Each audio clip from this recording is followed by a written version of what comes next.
The second chapter for prelim, which is the Philippines in the 19th century as Rizal's context. So, pag-aaralan natin ngayon yung naging kalagayan at estado ng Pilipinas noong 19th century o noong panahong ipinanganak si Rizal. Now, when we say 19th century, ito yung taon mula 1800 hanggang 1899. Pag sinabi naman nating 18th century, that's between 1700 to 1799. Sa 19th century, ipinanganak si Rizal. Ano nga ba ang kalagayan ng Pilipinas noong panahong ito?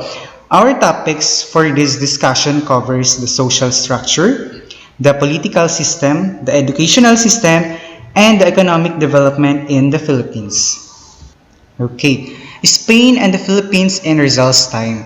Spanish rule was imposed in the Philippines by conquest. So, sinakop tayo ng Espanyol for 333 years. Sa pananakop nila, they use two strategies. So, the first strategy was evangelization. Ito yung strategy na kung saan pinapalaganap nila yung religion, which is Catholicism, okay? Kristyanismo sa Pilipinas. The second strategy was colonization. Kabaliktaran naman ito nung evangelization. So dito, ginagamitan na dito ng lakas militar at dahas, okay? So, Miguel Lopez de Legazpi, he established the first Spanish settlement in 1565 in Cebu. Siya ang pinakaunang Governor-General sa Pilipinas and the last Governor-General is Diego de los Rios. Before the conquest, the Filipinos had their own indigenous culture and their own government, the barangay, headed by a native chieftain called Datu. So, bawat barangay ay independent from each other and bawat isa sa kanila ay may sariling laws or batas. Bago dumating ang mga Espanyol at sakupin ng Pilipinas, ang mga tao noon marunong na silang magsulat at magbasa. So, basically, meron na rin silang mga kasulatan or mga literature or arts, ganyan. But when the Spaniards colonized our country, they forced the Filipino people to adopt foreign ways or practices. So, walang choice yung mga Filipinos during that time but to accept the culture and tradition practices of the Spaniards. Okay?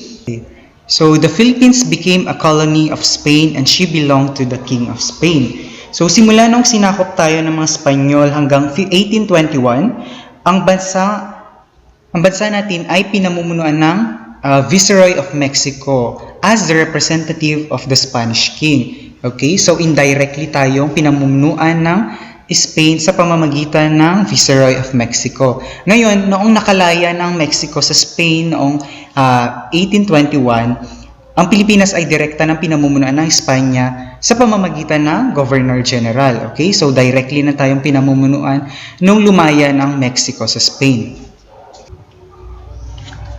Okay. Now, let's proceed to the political condition of the Philippines during the 19th century. The Spanish colonial government in the Philippines ran indirectly through the Viceroy of the Spain in Mexico. So, as I mentioned earlier, the Philippines was ruled by the Viceroy of Mexico indirectly as the representative of the Spanish king.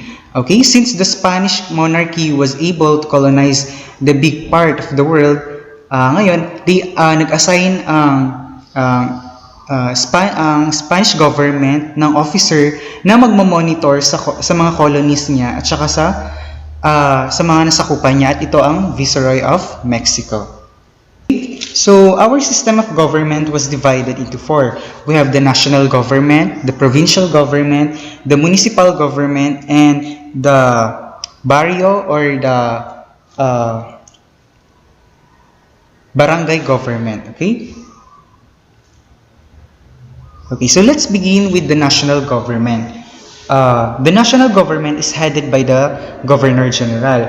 And si Governor General, inappoint siya mismo ng Spanish King to be the representative in the governmental matters. So what are the responsibilities of the Governor General? First, he is the chief executive in the whole archipelago. And second, he is the head of state and church. So he exercises extensive powers as the head of the state and the church. Third, he is the commander-in-chief of the military, and he also had the power to give pardon for the prisoners and to decide in different issues in the country. And he also had the power of complace. So itong complace na to, ito ay exclusive power ng Governor General na kung saan mayroon siyang kakayahan na pagdesisyonan kung ang isang batas or ang isang royal decree ay dapat bang ipatupad or hindi. So in our present time, ang katumbas ngayon ng Governor General is the President of the Philippines. Okay? Ngayon, para masiguro ng King of Spain na walang ginagawang anomalya or pagmamalabis sa kapangyarihan ang Governor General, kailangan niya pa rin itong bantayan. So dito nang papasok yung visitador at saka yung residensya. So both of them will check and monitor the administration of the current Governor General. However, there is a difference between the two. So when we say visitador, it literally means to visit. Okay, the visitor will just visit a specific country to check the administration of the Governor General.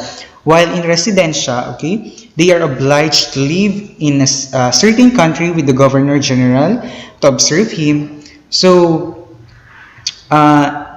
we can now conclude that there is still check and balance on the powers of different government officials. Okay, so now let's proceed to the provincial government. Okay.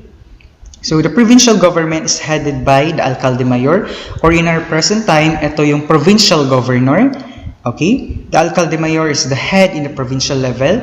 He had the power and responsibilities like the Governor General, but its power was limited in the province. Okay? So pareho lang din yung power ng Alcalde Mayor sa Governor General, limitado nga lang dun sa nasasakupan niya. Okay? Okay. Now let's proceed to the municipal government. So the municipal government is headed by the Gobernador Silio.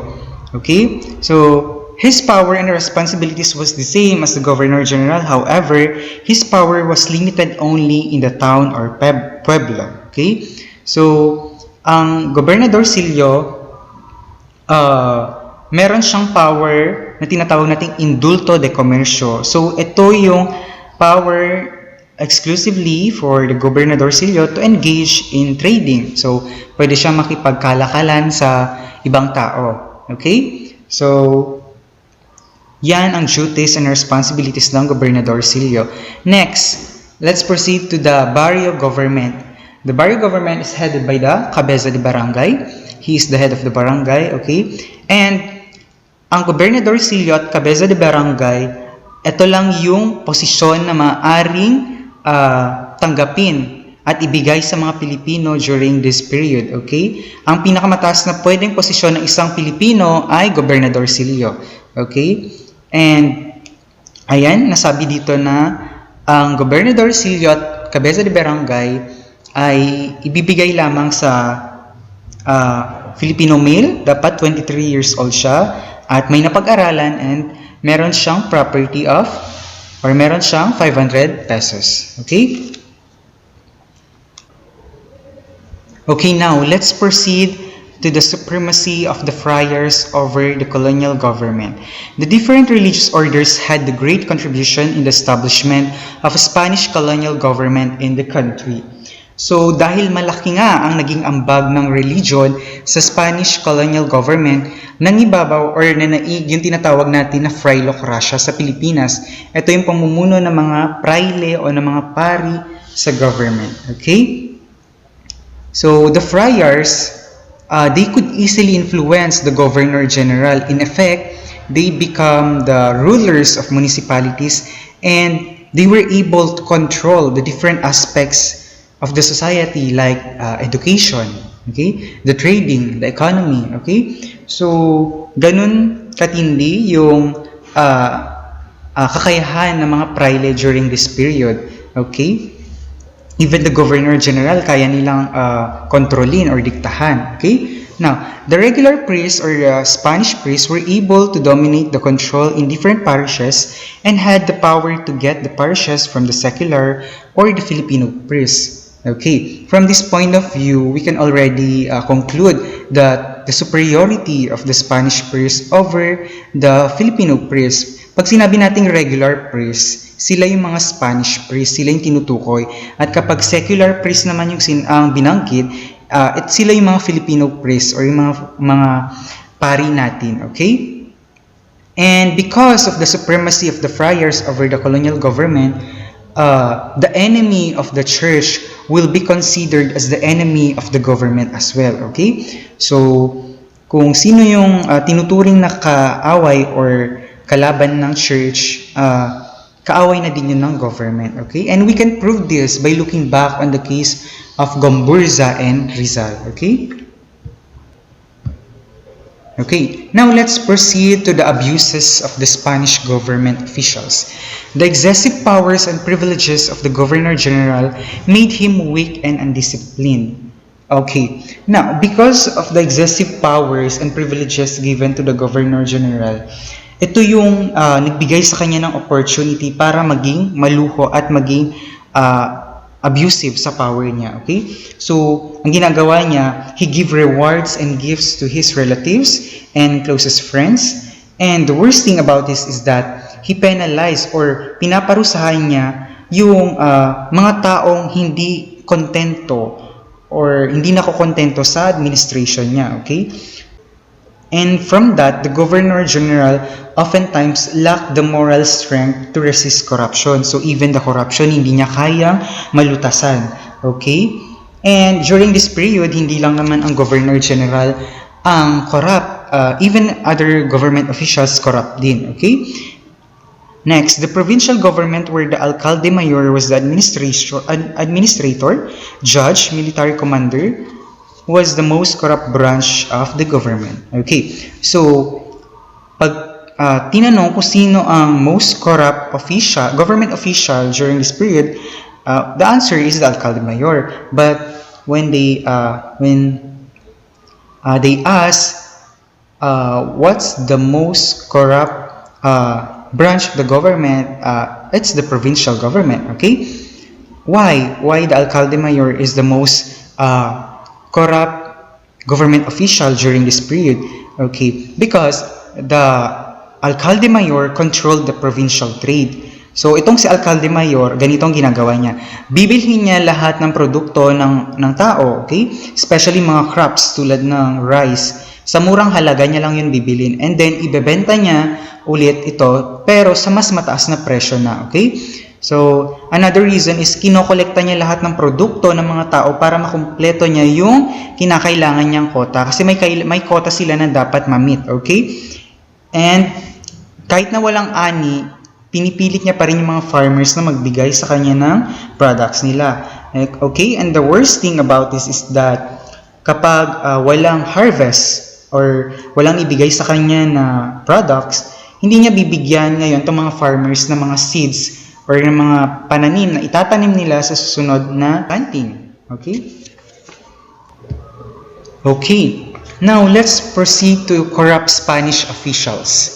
If we're going to compare the administration and performance of the government government officials during 16th century, 17th century, 18th century, and 19th century, the 19th century was the worst, okay? Worst century because the officials, colonial officials during that time were highly corrupt, incompetent, and cruel. Okay, so here are the notable corrupt and cruel government officials. Okay, let's begin with General Rafael de Izquierdo. Okay, from 1871 to 1873. Si Izquierdo ang nag-utos na ipapatay ang tatlong paring martir or the Gomburza. Okay, kaya kinamumuhian siya ng mga Pilipino dahil siya yung nag-utos na ipapatay yung tatlong pari. Okay, next one, Admiral Jose Malcampo. Okay, he is a good fighter. Oo, good fighter siya. Unfortunately, he is incompetent for his position and he had a weak administration. Okay. Next, si General Fernando Primo de Rivera. Okay? Etong si Rivera, ang ginagawa niya is tumatanggap siya ng suhol sa mga pagsusugal. And ang kapalit nito ay pinapayagan niya na mag-operate lahat ng casinos sa Manila.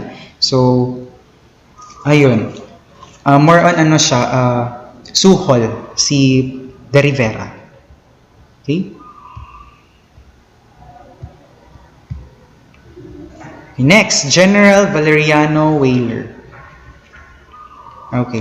Ang kwento naman nitong si Whaler, okay, nanirahan siya sa Pilipinas na mahirap siya.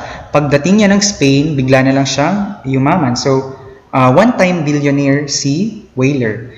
The Filipinos scornfully called him tyrant. Why? It's because of his brutal persecution of the Calamba tenants. So, yung pinagpapatay niya lahat ng mga tenants sa Calamba, particularly the family of Dr. Jose Rizal. And the Cubans curse him as the butcher. Okay? Why? It's because of his ruthless reconcentration policy during his governorship in Cuba, causing the death of thousands of Cubans. Okay? And the last one is General Camilo de Polavieja. Okay? So, kilalang kilala to si Polavieja dahil siya yung nagpapatay kay Dr. Jose Rizal. Okay? Now, let's proceed to the Philippine representation in the Spanish Cortes. The first period of the Philippine representation in the Spanish Cortes from 1810 to 1813 was fruitful with beneficent results for the welfare of the colony. However, the second period of representation from 1820 to 1823 and the third period, 1834 to 1837, were less fruitful in parliamentary work. Okay. So, unfortunately, noong 1837, the representation of the colonies in the Spanish Cortes was abolished. So, kabilang dito ang Pilipinas, nawalan tayo ng representative sa Spanish Cortes. Okay? So, anong naging epekto nito sa Pilipinas? Naging malalang kondisyon ng Pilipinas during this time because wala tayong representative na supposedly magbibigay ng feedback sa Spanish Court or magbibigay ng mga hinaing or magsusumbong dun sa mga katiwalian, sa mga maladministration ng mga government officials sa ating bansa nung panahong, nung 19th century, okay? So, nawalan tayo ng representative. And ang mga Pilipino during that time, talagang nakiusap sila na magkaroon tayo ng representative sa Spanish Cortes. Ngunit hindi tayo pinagbigyan ng Spain. And the sad thing about this is that Cuba and Puerto Rico regained their right to have a representative to Spanish Cortes, but not the same with the Philippines. So, ang Cuba at Puerto Rico, pinagbigyan, ang Pilipinas, hindi. Okay? Now, let's proceed to the socio-cultural condition of the Philippines during the 19th century. Okay. The Spaniards imposed a new social stratification which discriminate the natives in their own land. So, during the 19th century, nagkaroon ng division of class or social stratification ng mga tao na naging dahilan kung bakit nagkaroon ng discrimination. Okay?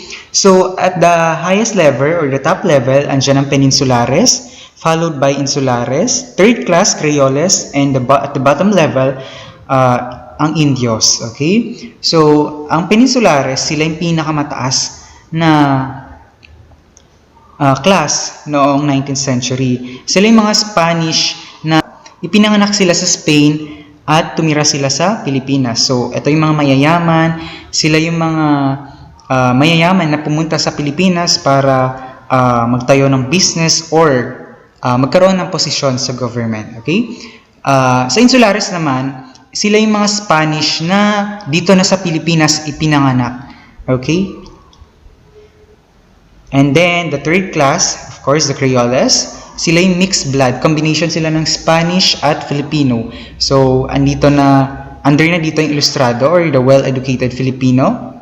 And then, the Principalia or the landowners. And the last one, the Indios, the last class. Sila yung pinaka-unfortunate. Sila yung talagang nadi-discriminate sa society. Okay? When it comes to privileges in laws in the society, only the people belong to the highest class can enjoy this privilege. So, usually yung Peninsulares at Insulares lang yung nag-enjoy sa mga rights noong 19th century. and the rest, halos dinidiscriminate na sila, okay? So, itong Peninsulares at Insulares, they established their own community in Intramuros, and they will enclose it in a wall to segregate their populations from other class, okay? So, magkasama ang Peninsulares at Insulares sa Intramuros, okay? And then, may barricade na kung saan sila-sila lang magkakasama, okay? Ayaw nilang ihalubilo yung sarili nila sa ibang class, okay? And ang mga Creoles naman, sila naman yung unang nakaisip na tumuligsa at labanan ang mga Espanyol para magkaroon ng reforma. Of course, the Indios, sila yung pinaka nadi-discriminate and sila yung pinagbabayad ng napakaraming taxes, okay? Okay, now, let's proceed to the Frilocracy or secularization of the Filipino priests. Frilocracy or Frilocracia, the Spanish political philosophy of union of church and state.